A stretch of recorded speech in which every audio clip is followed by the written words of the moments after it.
विद्यार्थियों नमस्कार। Jyotiba Phule group of education में आप सबका स्वागत है। मैं नरेश कुमार शर्मा कई दिनों से साइंस क्लास 10 की ऑनलाइन कक्षाएं आपको उपलब्ध करा रहा हूं। मुझे आशा ही नहीं पूरा विश्वास है कि आप लोग वीडियो को पूरी तरह से देख रहे होंगे, चैनल को सब्सक्राइब कर रहे होंगे और लाइक भेज रहे होंगे। जो भी डाउट होगा उस डाउट को क्लियर करने के लिए आप कमेंट्स भी करते जा रहे होंगे। एक और बात, आपको लिखने में थोड़ी सी परेशानी होती है, इसके लिए मैंने आज से एक नई व्यवस्था सोची है और आपके लिए कह रहा हूं कि आप जब बोर्ड पूरा भर जाएगा मैं आपसे स्क्रीनशॉट लेने के लिए कहूंगा और मैं थोड़ा साइड में हो जाऊंगा। आप उस समय स्क्रीनशॉट ले लें ताकि आपको जल्दीबाजी नहीं रहेगी और कोई पॉइंट्स आपकी छूट नहीं पाएंगे। अब मैं पॉइंट पर आ रहा हूं। देखिए, मैं आपको संयोजन अभिक्रिया पढ़ा चुका हूं, जिसको अपन ने संयुग्मन, संयोजन या योगशील, योगात्मक आदि कई नामों से जाना है। इसके पश्चात हमारा पॉइंट चल रहा था नंबर 2 और शायद मैंने वियोजन अभिक्रिया की आपको परिभाषा भी लिखवा दी है। वियोजन का तात्पर्य मैंने आपको बताया था,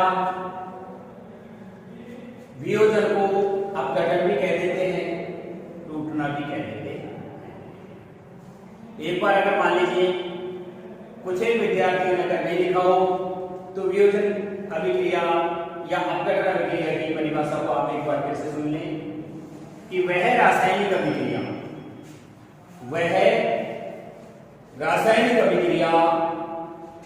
जिसमें किसी पदार्थ के अणु दो या दो से अधिक तत्वों में टूट जाते हैं, जिसको हम कहते हैं सरल अणुओं में विभाजित होना, अपघटन या वियोजन कहलाता है। वियोजन अभिक्रिया की विशेषता यह होती है कि वियोजन जो अभिक्रिया है वो अनुत्क्रमणीय होती है। उत्क्रमणीय और अनुत्क्रमणीय का तात्पर्य क्या होता है? उत्क्रमणीय का तात्पर्य होता है जो दोनों दिशाओं में चलती हो, कभी पूर्ण नहीं होती हो, ऐसी अभिक्रिया को हम उत्क्रमणीय अभिक्रिया के नाम से जानते हैं। जबकि अनुत्क्रमणीय अभिक्रिया किसे कहते हैं? कि ऐसी रासायनिक अभिक्रिया जो एक ही दिशा में चल करके पूर्ण हो जाए, उसे हम अनुत्क्रमणीय अभिक्रिया कहते हैं। यहां से मैं आपके सामने आपका पॉइंट चालू कर रहा हूं। वियोजन अभिक्रिया की परिभाषा अगर नहीं लिखी हो तो एक बार फिर आप नोट कर लें। पॉइंट चल रहा है हमारा वियोजन अभिक्रिया। देखिए, वियोजन अभिक्रिया को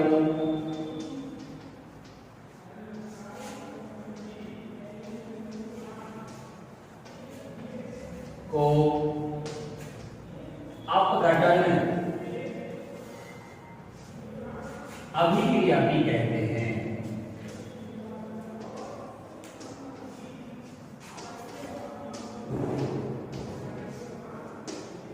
वियोजन अभिक्रिया को अपघटन अभिक्रिया के नाम से भी जानते हैं।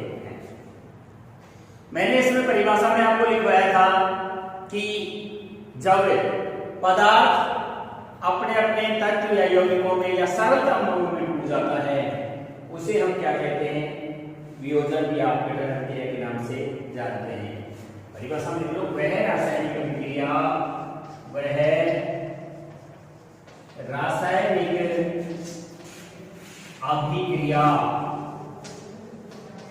जिसमें पदार्थ अपने अपने तत्व जिसमें पदार्थ के अणु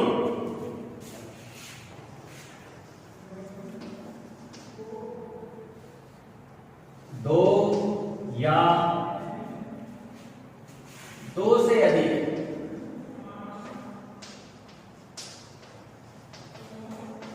अधिक सरल अणुओं में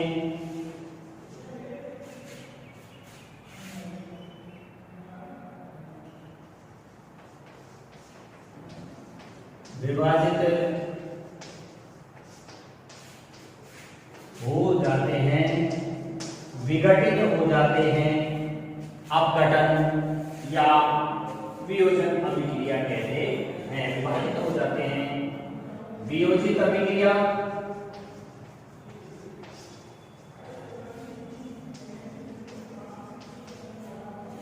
अपघटन लिख देता हूं ब्रैकेट में, अपघटन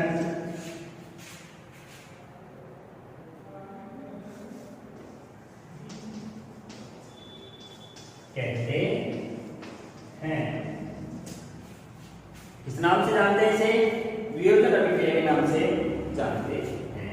अब वियोजन अभिक्रिया की कुछ एक विशेषताएं यहां मैं पॉइंट डालना चाहूंगा। पहला पॉइंट आप लिख सकते हो कि वियोजन को क्या कहते हैं? वियोजन अभिक्रिया को अनुत्क्रमणीय अभिक्रिया के नाम से भी जानते हैं। या यूं लिख दो कि वियोजन अभिक्रिया, वियोजन अभिक्रिया अनुक्रमणीय होती है।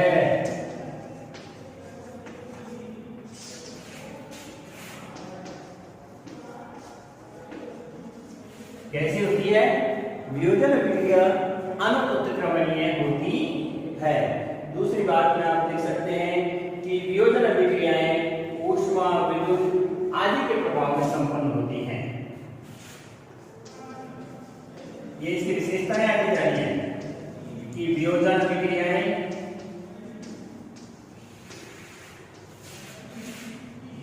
ऊष्मा, विद्युत, प्रकाश आदि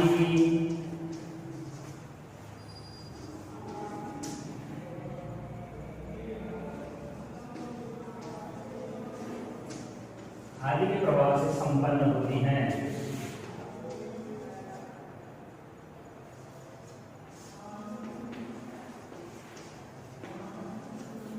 जिसके प्रभाव से संपन्न होंगी उसे उसी नाम से, जैसे ऊष्मा वियोजन, प्रकाश वियोजन, विद्युत वियोजन आदि के नाम से जानते हैं। एक यहां मैं आपको थोड़ा सा एक नोट लिख देता हूं कि वियोजन अभिक्रिया में और अपघटन अभिक्रिया में क्या अंतर होता है। देखिए, वियोजन और अपघटन जो अभिक्रियाएं होती हैं दोनों समान होती हैं। यानी लो कि वियोजन और अपघटन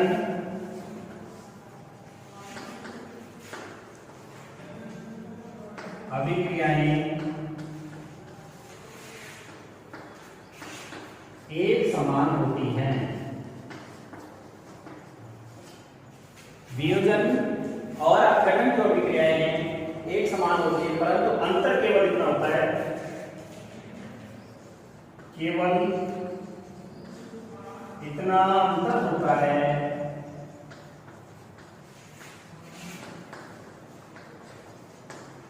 केवल इतना अंतर होता है कि जो अपघटन अभिक्रिया होती है वो अनुक्रमणीय होती है।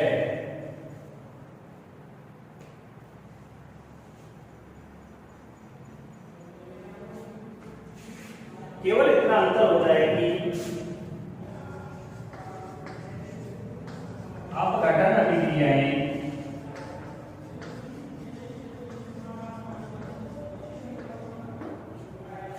अपघटन जो अभिक्रियाएं होती हैं वो अनुक्रमणीय होती हैं।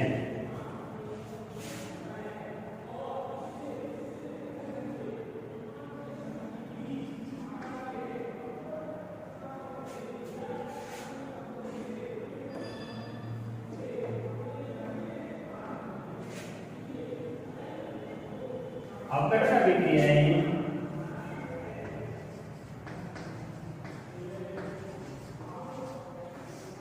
अनुक्रमणीय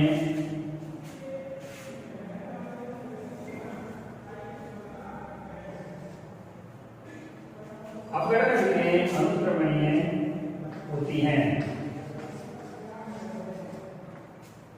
और वियोजन अभिक्रियाएं कैसी होती है? उत्क्रमणीय होती हैं। बस केवल एक ही चीज का अंतर होता है कि आपको उत्क्रमणीय और अनुत्क्रमणीय के बारे में पता चल गया होगा। ये इनका क्या है, अभिलाक्षणिक गण है। जैसे आपको उदाहरण के तौर पर आप एक बार इसका स्क्रीनशॉट ले लीजिए। आप इसका एक बार क्या ले लेंगे, स्क्रीनशॉट ले लेंगे।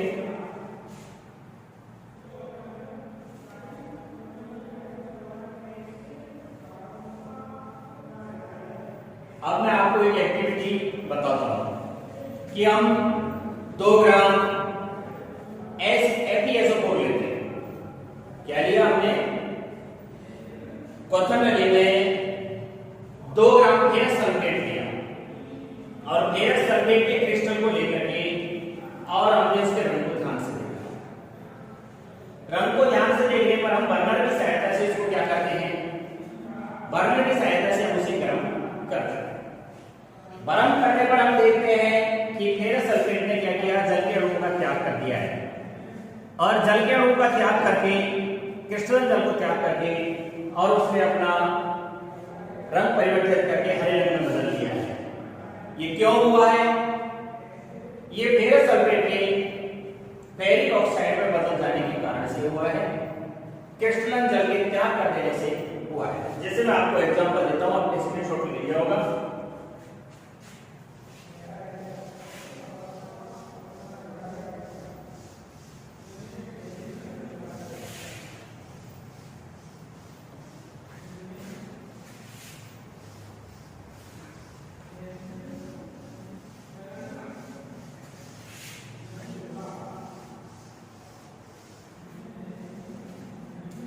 देखिए मैं आपसे कह रहा हूं कि आपने 2 ग्राम फेरस सल्फेट के क्रिस्टल लिए, यानी FeSO4, जैसे FeSO4, ये नाम हो गया फेरस सल्फेट।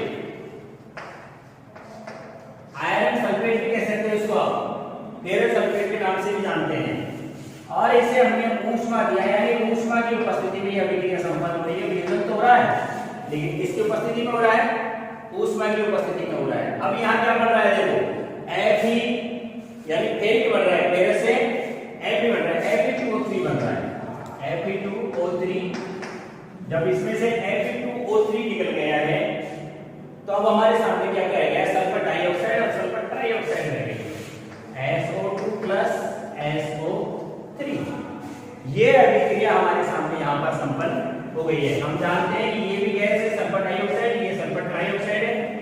जब ऑक्सीजन की संख्या 2 है तो डाई होता है और ऑक्सीजन की संख्या 3 होने पर क्या हो जाता है, ट्राई हो जाता है। इसका नाम तो है सल्फर डाइऑक्साइड।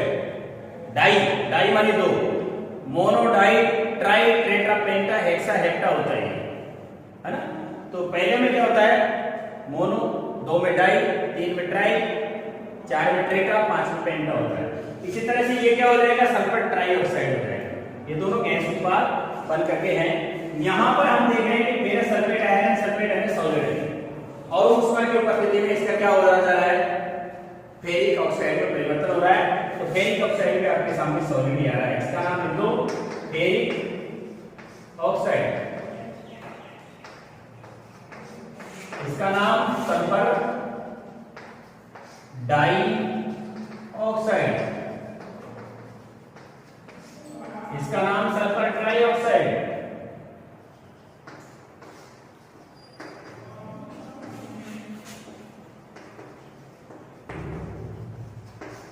एक सल्फर डाइऑक्साइड हो गया है और एक क्या हो गया है, सल्फर ट्राइऑक्साइड। यानी ये एकल अभिकर्मक था, कैसा था, एकल अभिकर्मक।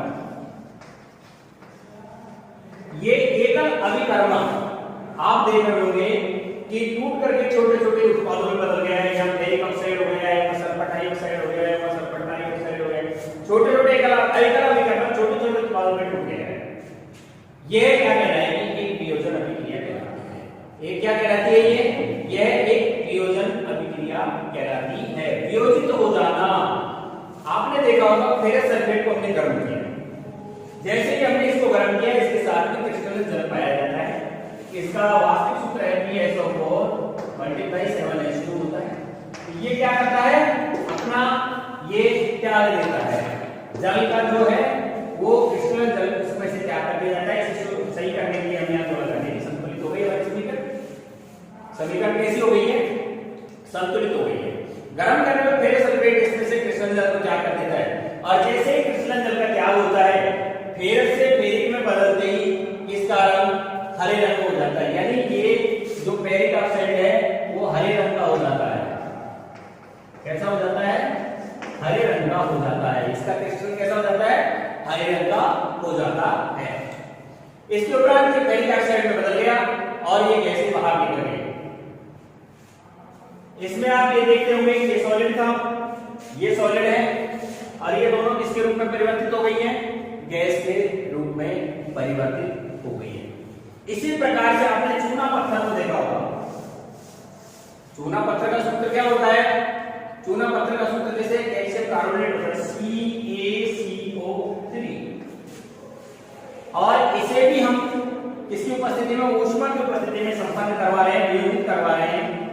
अब इसमें से क्या क्या बनेगा देखो, अपने आप ही आपको पता चल रहा होगा कि एक जगह कार्बन डाइऑक्साइड आ रही होगी और एक जगह कैल्शियम ऑक्साइड आ रहा होगा। CaO + CO2 ये तो हो गया कार्बन डाइऑक्साइड।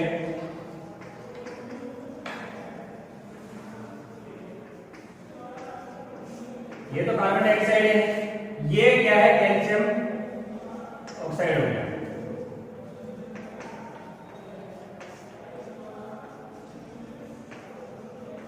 कैल्शियम ऑक्साइड को हम क्या कहते हैं? बिना बुझा चूना भी कहते हैं। कैल्शियम ऑक्साइड ये चूना पत्थर हो गया। यहाँ कैल्शियम कार्बोनेट है, इसको हम चूना पत्थर बोल रहे हैं कि जब चूना पत्थर को ऊष्मा की उपस्थिति में गर्म किया जाता है तो कैल्शियम ऑक्साइड और कार्बन डाइऑक्साइड में वियोजित हो जाता है। ये एक प्रमुख वियोजन अभिक्रिया आपके सामने मैंने लिख दी है। अब वियोजन अभिक्रिया का एक उदाहरण आपके सामने उष्मीय वियोजन का आ चुका है और भी उष्मीय वियोजन के उदाहरण जैसे PCl5 है। PCl5 क्या नाम हो गया? Phosphorus pentachloride. क्या नाम आ गया इसका? Phosphorus pentachloride. और फास्फोरस पेंटाक्लोराइड हम देख रहे हैं कि फास्फोरस PCl3, फास्फोरस ट्राइक्लोराइड और फास्फोरस डाइक्लोराइड में परिवर्तित हो गई। लेकिन इसके यहाँ पर इस तरह का निशान लगा हुआ है कि ये हमें बता रहा है कि वियोजन अभिक्रिया एक उत्क्रमणीय अभिक्रिया है। अर्थात क्या होती है? ये दोनों दिशाओं में पूरी होती है और कभी भी संपन्न नहीं होती है, लगातार चलती रहती है। आधे अर्ध तीर के द्वारा जो बताया जाता है, ये अर्ध तीर का निशान उत्क्रमणीय का है। ये किसका निशान हो गया? उत्क्रमणीय का निशान है। अगर एक तरफ तीर का निशान है, ये अनुत्क्रमणीय का निशान होता है कि एक तरफ की क्रिया संपन्न होकर के समाप्त हो गई है, दोबारा से पूरी नहीं हो रही है। इसी तरह के आपने नौसंख्या वाली समीकरण पढ़ी होगी NH और Cl वाली कि इसमें भी है ना, इसी तरह से N2 + NH3 + HCl,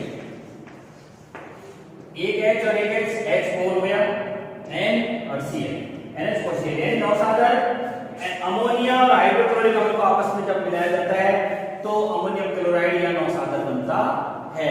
ये भी दोनों दिशाओं में चलने वाली अभिक्रिया होती है। इसी तरह से अब आप एक एग्जांपल और वियोजित अभिक्रिया का देखिए। कोई एक उदाहरण आपको देना पड़ेगा। सारी बातों को पढ़ने के पश्चात मैं आपको एक ही बात बताना चाहूंगा कि वियोजन अभिक्रिया किसे कहते हैं।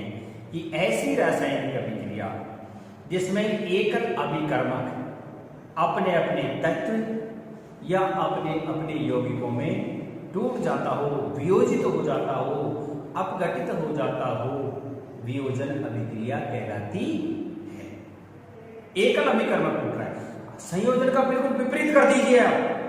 संयोजन में आपने क्या पढ़ा था? संयोजन में आपने पढ़ा था कि दो या दो से अधिक तत्व या यौगिक मिलकर के एकल अभिकर्मक बनाए, एकल उत्पाद बनाए। क्या बनाए? एकल उत्पाद बनाए। यहां एकल अभिकर्मक टूट रहा है और अलग अलग तत्वों में दो या दो से अधिक तत्व या यौगिकों में टूट रहा है, तो उसे हम क्या कह रहे हैं? वियोजन अभिक्रिया के नाम से जानते हैं। जैसे 2 ग्राम लेड नाइट्रेट लिया आपने और 2 ग्राम लेड नाइट्रेट को लेकर के और उसे आपने क्वथन नली में बर्नर की सहायता से गर्म किया। गर्म करने पर आप क्या देखेंगे, एक भूरे रंग का धुआं उत्पन्न हो रहा है। क्या उत्पन्न हो रहा है? भूरे रंग का धुआं उत्पन्न हो रहा है। और ये भूरे रंग का धुआं क्या है? नाइट्रोजन नाइट्रोक्साइड का है। नाइट्रोजन डाइऑक्साइड दे दो NO2 या नाइट्रोजन ऑक्साइड का है। इसी प्रकार से आप KClO3 का अपघटन पढ़ सकते हैं। एक एग्जांपल और दूंगा आपको, जो भी आपको अच्छा लगे वो एग्जांपल आप इसमें से रख सकते हैं। एक एग्जांपल और भी है, जैसे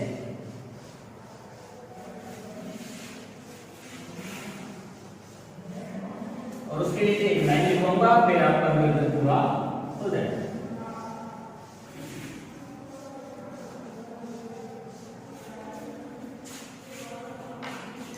जैसे आपने सुना होगा KClO3 का अपघटन देखिए, KClO3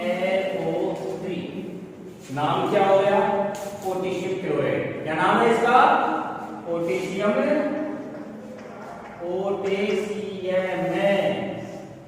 क्लोराइड। क्या नाम आ गया भाई इसका? पोटेशियम क्लोराइड नाम।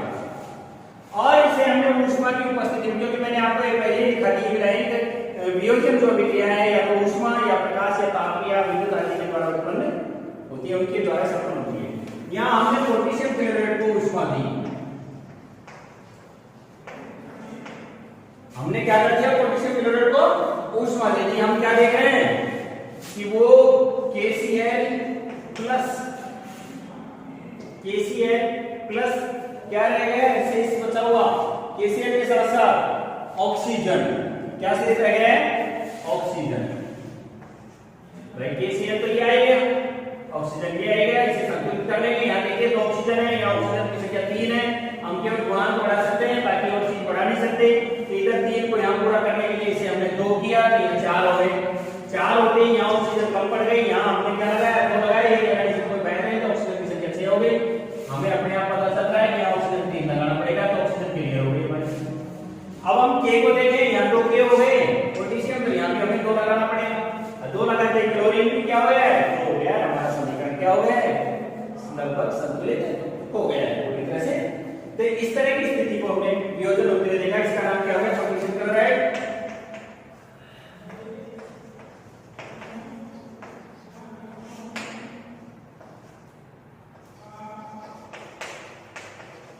ये तो हो गया पोटेशियम क्लोराइड। अरे ये क्या बन गई? ये बन गई ऑक्सीजन। यानी पोटेशियम क्लोराइड और ऑक्सीजन में ये क्या हो चुका है?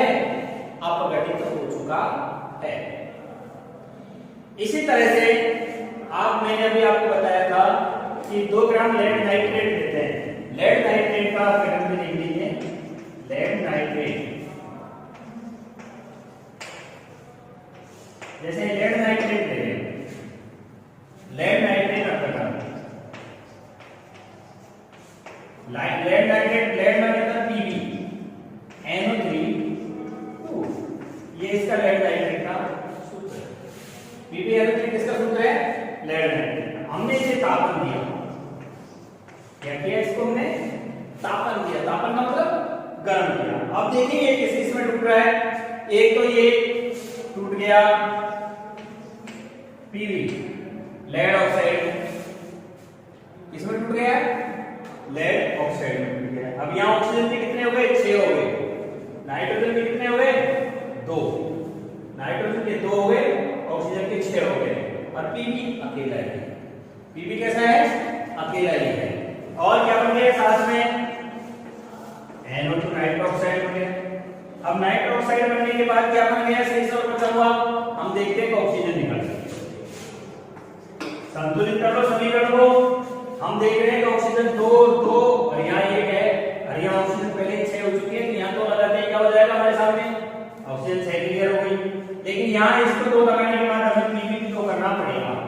Pb क्या करना पड़ेगा? हमें 2 करना पड़ेगा। जब हमने Pb 2 कर दिया तो यहाँ N भी 2 है, नाइट्रोजन भी 2 है, तो यहाँ 2 लगाएंगे। अब यहाँ 2 लगाते हैं, हमारे सामने ऑक्सीजन कितनी हो गई? 2 तो ये 2 दूनी के 4 और 2 6 और 2 8 ऑक्सीजन हो गई। यहाँ ऑक्सीजन अभी कितनी है? 3 दूनी की 6 और इसको लगाते हैं 8 हो गई। 3 दूनी की 6 और 12 हो गई। 12 होते ही हमारे सामने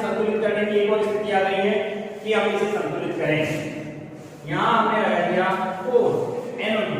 तो अब आप क्या देख रहे हैं, 2 दूनी के 4, हमारा नाइट्रोजन क्लियर हो गया है।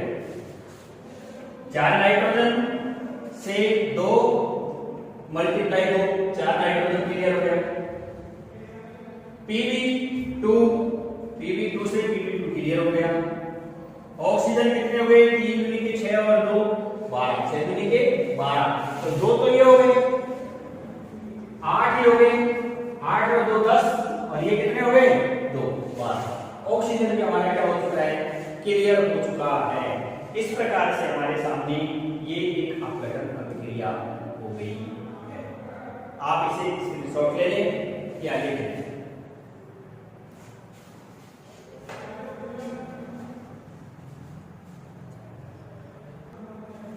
हाँ भाई, आपने ले लिया होगा इसका स्क्रीनशॉट।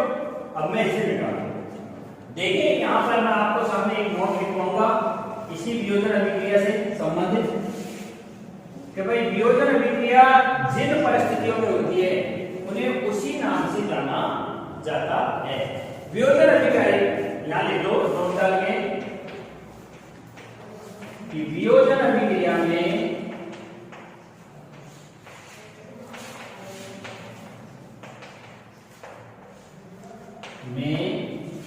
अभिकारक को तोड़ने के लिए,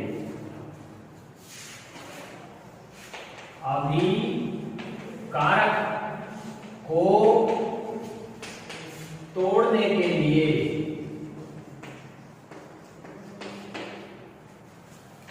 जिन परिस्थितियों की आवश्यकता होती है, जिन परिस्थितियों की आवश्यकता होती है, जैसे विद्युत, ऊष्मा,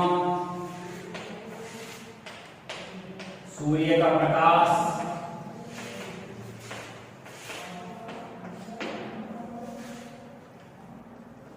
आदि की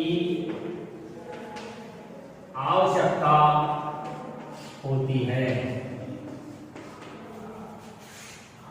और जिन परिस्थितियों में टूटती है ना, उसे उसी अपघटन के नाम से या वियोजन के नाम से जाना जाता है। जैसे मान लीजिए विद्युत की उपस्थिति में हो रही है, तो विद्युत वियोजन अभिक्रिया कहेंगे। क्या कहते हैं उसको हम, विद्युत वियोजन अभिक्रिया कहते हैं। यदि ऊष्मा की उपस्थिति में हो रही है तो ऊष्मीय वियोजन अभिक्रिया कहते हैं। यदि सूर्य के प्रकाश की उपस्थिति में हो रही है तो उसे किस नाम से जाने जाएंगे हम, प्रकाश वियोजन अभिक्रिया के नाम से जाने जाते हैं। जैसे एक एक इसके उदाहरण दें। एग्जाम्पल के तौर पर मैं आपको बताऊं, एक बार एग्जाम्पल मैं आपको समझाऊंगा। एक प्लास्टिक का मग लीजिए,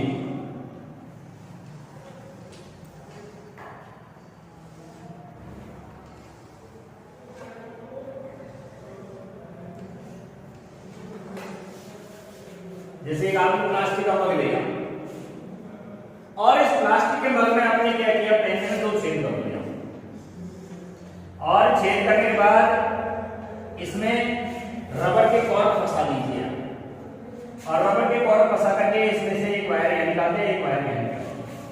अब हम क्या कर रहे हैं, रबर के डॉट लगाने के पश्चात इसमें कार्बन इलेक्ट्रोड लगा रहे हैं। एक कार्बन इलेक्ट्रोड हमने जैसे मान लीजिए इस पर ये लगा दिया, एक कार्बन इलेक्ट्रोड हमने इस पर ये लगा दिया। मैं आपको विद्युत वियोजन का एग्जांपल समझा रहा हूं।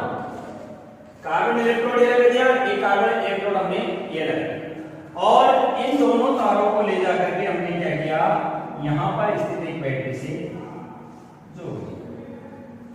क्या कर दिया है, ये बैटरी है, बैटरी कह दो, सेल बैटरी, कुछ भी कह सकते हैं, जोड़ दिया इससे। अब ये जो इलेक्ट्रोड है ग्रेफाइट की रॉड है, ये कैसी रॉड है, ये ग्रेफाइट रॉड है। अब ग्रेफाइट की रॉड लगा दी। अब इनके ऊपर हम क्या करते हैं कि जैसे मान लीजिए बैटरी है 6 वोल्ट की, 12 वोल्ट की बैटरी, 6 वोल्ट की बैटरी लगा दी। कितने वोल्ट की बैटरी लगा दी, 6 वोल्ट की बैटरी। इसमें हम पानी डालें, कितना पानी डालें कि ये इलेक्ट्रोड है ना आसानी से डूब जाए, ये डूब गए, इतना पानी हमने इसमें डाल दिया। मग के अंदर हमने क्या कर दिया, इतना पानी डाल दिया। अब पानी डालने के पश्चात क्या कर रहे हैं, 2 परत ले रहे हैं, और दोनों परख नलियों को हमने इसके ऊपर यहाँ एक इलेक्ट्रोड के ऊपर ये उल्टी रख दी और दूसरे के ऊपर हमने यहाँ उल्टी रख दिया दोनों परख नलियों को। अब क्या कर रहे हैं, परख नलियों के ऊपर हमने यहाँ पर मार्किंग डली हुई है 1 2 3 4 5 6 7 8 9 10 इस तरह से अंक की तैयारी अंक लिखे हुए अंक हैं इसमें, ठीक है। परख नली पर हम क्या कर रहे हैं, जैसे 6 वोल्ट की बैटरी का स्विच जैसे यह कुंजी लगी हुई है, हमने के कुंजी को ऑन किया, ऑन करते ही हम क्या देख रहे हैं कि इन दोनों परख नलियों के जो ग्रेफाइट रोड है इलेक्ट्रोड है इनके अंदर से बुलबुले निकलने लग जाते हैं। क्या होता है, बुलबुले निकलते हैं और इन दोनों में एक इसमें भी गैस भरने लगती है इसमें भी गैस भरने लगती है और ये गैस क्या कर रही है, इस पानी के स्तर को नीचे डाउन कर रही है, ऊपर गैस क्या होती जा रही है, बढ़ती जा रही है। हम देख रहे हैं कि एक परख नली में तो यानी दुगनी गैस आ रही है कि एक परख नली में 1 गुना गैस आ रहा है। जल के हटाव विधि के द्वारा हम क्या कर रहे हैं, जब ये बढ़ गई गैस से तो जल के हटाव विधि के द्वारा हमने दोनों परख नलियों को क्या कर दिया, पानी से बाहर निकाल लिया, ढक दिया। अब हम इनमें जलती हुई तिल्ली ले जा रहे हैं, जैसे हमारे सामने परख नली नंबर 1 ये आ गई है और ये हमारी परख नली नंबर 2 आ गई। ये ढक रखी है हमने, इन दोनों परख नलियों को ढक रखा है। एक में यहाँ तक गैस भरी हुई जैसे आपको दिख रही है, एक में यहाँ तक गैस भरी हुई है, दोनों में गैस भरी हुई है। यहाँ पे मैं लिख देता हूँ G, यहाँ पे लिख देता हूँ G, गैस गैस दोनों में गैस भरी है। अब हम जलती हुई तिल्ली ले जाकर के इन दोनों की जांच करते हैं। जलती हुई तिल्ली ले जाकर के क्या करते हैं, जांच करते हैं। जांच करने पर हम क्या पाते हैं कि एक मतलब विस्फोट के साथ चली है तिल्ली, तो समझ गए हम विस्फोट के साथ कौन सी गैस चलती है, विस्फोट के साथ हाइड्रोजन गैस चलती है। तो हम समझ गए एक में तो H2 गैस है, कौन सी गैस है, हाइड्रोजन गैस। और दूसरे में ले जाने पर तिल्ली आसानी जोर से जलने लग जाती है, क्योंकि वहां शुद्ध क्या मिल गई है उसको, ऑक्सीजन मिल गई है। क्या मिल गई है, ऑक्सीजन जल्दी नहीं जलने में सहायक होती है, इसमें ऑक्सीजन गैस मिल गई। एक प्रश्न यहां आ गया कि हाइड्रोजन गैस दुगनी क्यों है, हाइड्रोजन गैस दुगनी क्यों है भाई। ये तो जैसे मान लीजिए यहां हमको 0.5 तक आती हुई दिखाई देगी, लेकिन ये हमको 10 पॉइंट तक आती हुई दिखाई देगी। ये 0.5 तक आ रही है, ये 10 तक आ रही है, दुगनी पहले से दुगनी क्यों है, क्योंकि हम जानते हैं कि जल होता है ना, उसका सूत्र क्या होता है, H2 होता है, इसमें हाइड्रोजन के 2 होते हैं, ऑक्सीजन का 1 होता है। इसलिए बनने वाली जो गैस है वो भी हाइड्रोजन की मात्रा दोगुनी बनी है और ऑक्सीजन की मात्रा 1 गुना बनी है, यानी 2:1 में बन पाई है। 2:1 में क्या हो पाई है, बन पाई है। तो अपन यहां लिख देंगे H2O का वियोजन विद्युत वियोजन। जब H2O का विद्युत वियोजन होता है तो हाइड्रोजन और ऑक्सीजन में बढ़ जाता है। इसमें किसमें बढ़ गया भाई, हाइड्रोजन में और ऑक्सीजन में बढ़ गया। संतुलित कर लो, हाइड्रोजन के 2 ऑक्सीजन के 2 नहीं है, यहाँ 2 लगा देंगे हम, जानते हैं गुणांक बढ़ाएंगे, केवल क्या बढ़ेगा, गुणांक बढ़ेगा। संतुलित करने के लिए सूत्र में कोई परिवर्तन नहीं होगा। तो हमने यहाँ 2 लगा दिया तो ये इससे मल्टीप्लाई हो जाएगा, हाइड्रोजन के कितने पे 4, और हाइड्रोजन संतुलित करने के लिए हमें यहाँ पे क्या लगाना पड़ेगा, 2 लगाना पड़ेगा, 2H2 हो गया और ऑक्सीजन अपने आप संतुलित हो गया। यानी जल को विद्युत की उपस्थिति में वियोजित करना क्या कहलाएगा, विद्युत वियोजन अभिक्रिया कहलाता है, जिसमें हाइड्रोजन और ऑक्सीजन क्या होती है, अलग अलग परख नलियों में बनती है, अलग अलग परख नलियों में मुक्त हो जाती है। एक चीज का ध्यान रखिए कि जल के सूत्र में हाइड्रोजन और ऑक्सीजन 2:1 में मिले हुए हैं, तो बनने वाली गैस 2:1 में ही होगी। ऑक्सीजन की मात्रा हाइड्रोजन से आधी होगी, या यूं कह दीजिए हाइड्रोजन की मात्रा ऑक्सीजन से दुगनी होती है। इस तरह से ये विद्युत वियोजन जल का हो गया है। अब आप HCl को ले लीजिए, आप इसका एक स्क्रीनशॉट ले लें। हाँ भाई, ये विद्युत वियोजन मैंने आपको लिखवा दिया। अब आप प्रकाश वियोजन और लिख लें एक एग्जांपल। ये तो विद्युत वियोजन का हो गया है, इसको मिटाने के बाद में मैं आपको बता दूं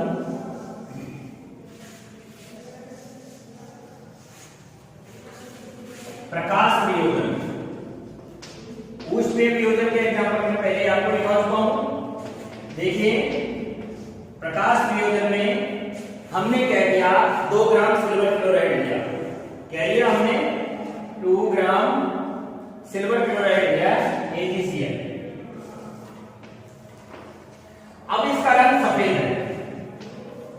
कैसा रंग है? सफेद। 2 ग्राम सिल्वर क्लोराइड लिया, इसका रंग कैसा है? सफेद। इसे हम क्या कर रहे हैं? चाइना डिश में लेकर के थोड़ी देर के लिए सूर्य के प्रकाश में रख रहे हैं। क्या कर दिया हमने कि चाइना डिश में लेकर के और थोड़ी देर के लिए हमने इसे सूर्य के प्रकाश में रख दिया। आप क्या देखोगे? थोड़ी ही देर में सिल्वर क्लोराइड का रंग धूसर रंग हो जाता है, ग्रे हो जाता है, सलेटिया हो जाता है, मटियाला हो जाता है। क्यों? क्योंकि क्या हो गया है? प्रकाश वियोजन प्रक्रिया हो चुकी है। जैसे उदाहरण के रूप में हम ले लेते हैं E2AgCl रिएक्शन है, यहाँ ले लेते हैं सूर्य का प्रकाश, सूर्य का प्रकाश। अब देखिए यहाँ ये अलग अलग Ag+Cl में क्या हो गई है? वियोजित हो गई है। Ag+Cl 2Cl है, इसमें में क्लोरीन लगा हुआ है और यहाँ हो जाएगा। ये कैसे रंग का हो गया है? यहाँ पर सिल्वर क्लोराइड का जो रंग है वो धूसर हो चुका है। कैसा रंग हो चुका है? धूसर रंग हो चुका है। ये केवल silver chloride black and white की फोटोग्राफी होती है, इसमें काम में आती है, बाकी और कहीं काम नहीं आती है। जैसे ही हमने इसे सफेद रंग था इसका, सूर्य के प्रकाश में इसका वियोजन किया, हम यहाँ कैसा रंग देख रहे हैं? इसका धूसर रंग देख रहे हैं, स्लेटिया मटियाला रंग देख रहे हैं। ये किसकी उपस्थिति के कारण हो गया है? सूर्य के प्रकाश की उपस्थिति के कारण से हो गया है। इसे हम क्या कहते हैं? प्रकाश अपघटनीय अभिक्रिया के नाम से जानते हैं। दूसरा इसी तरह का एग्जांपल ले सकते हो आप, सिल्वर ब्रोमाइड का ले सकते हो, Ag दिया, ये भी सूर्य के प्रकाश में वियोजित होकर के क्या बन जाएगा? सिल्वर अलग हो जाएगा और ब्रोमीन अलग हो जाएगा। दिया Ag हो गया। शुद्ध कर लीजिए इसको। संतुलित करने के लिए आप क्या कर सकते हैं? Br2, तो यहाँ 2 लगा दो, यहाँ 2 लगा दो और यहाँ ये सूत्र में है तो सिल्वर और ब्रोमीन दोनों अलग अलग हो गए हैं। क्यों हुआ ये? सिल्वर और क्लोराइड दोनों अलग अलग हो गए, इस वजह से यहाँ इसका धूसर रंग हो गया है। अब आपके समझ में आ चुका होगा कि वियोजन अभिक्रिया किसे कहते हैं। मैंने आपको बताया कि एकल अभिकर्मक अपने अपने तत्व अथवा यौगिकों में डूब जाता है, या यूं कह लीजिए पदार्थ अपने सरलतम अणुओं में वियोजित हो जाता है। इसे हम क्या कहते हैं? वियोजन या अपघटन अभिक्रिया कहते हैं। वियोजन अभिक्रियाएं उत्क्रमणीय होती हैं, जबकि अपघटन अभिक्रियाएं अनुत्क्रमणीय होती है। ये बात मैं यहाँ लिखवा चुका हूँ आपको, एक बार दिशा में हो जाती है। जिस परिस्थिति में उपस्थित होती है अभिक्रिया उसको उसी के नाम से जाना जाता है। विद्युत की उपस्थिति होती है तो विद्युत वियोजन अभिक्रिया कहते हैं, प्रकाश की उपस्थिति होता है तो प्रकाश वियोजन अभिक्रिया कहते हैं, और ऊष्मा की उपस्थिति होता है तो उष्मीय वियोजन अभिक्रिया के नाम से जाना जाता है। आपका ये टॉपिक खत्म हो चुका है। इसके 2 क्वेश्चन बन रहे हैं। ये क्वेश्चन मैं कल के वीडियो में आपको प्रस्तुत करूंगा। आज के लिए इतना ही। धन्यवाद।